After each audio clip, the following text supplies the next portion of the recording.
আজকে আমি দুতরফা দাখিলা পদ্ধতি সম্পর্কে কিছু ধারণা দিব।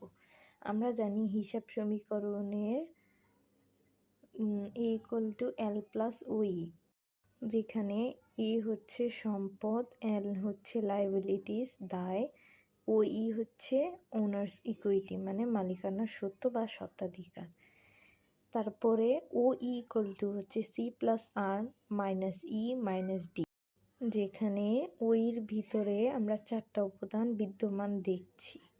সি হচ্ছে ক্যাপিটাল মানে মূলধন, রেভিনিউ মানে আয়, এক্সপেন্সেস ব্যয়, ড্রয়িং উত্তোলন। আচ্ছা, আমাদের মূলধন যদি বৃদ্ধি হয় তাহলে মূলধনের এখানে কি আছে? প্লাস আছে, তাই মূলধন বৃদ্ধি হোক। আয়ের এখানে কি হয়েছে?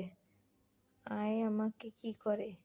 আমাকে ব্যয় বানায় সবসময়। আর ব্যয় এক্সপেন্স, এখানে কি চিহ্ন আছে? মাইনাসের। আচ্ছা, আমরা এখন শিখি মূলধন কি। মালিক যখন তার ব্যক্তিগত অর্থ আনয়ন করে তাকে মূলধন বলে। আর আমরা এখন উত্তোলন জিনিসটা কি সেটা শিখব।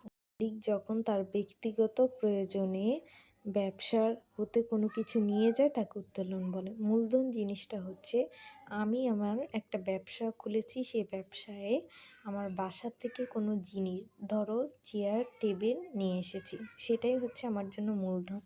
আর উত্তোলন হচ্ছে আমি যে এই যে জিনিসটা আমি ব্যবসায় আনলাম, সেই জিনিসটা আবার আমার বাসার প্রয়োজন বলে আমি ব্যবসা হতে সেই জিনিসটা নিয়ে আসলাম। ব্যবসার থেকে কোনো কিছু নিয়ে আসাকেই মূলত উত্তোলন বলে।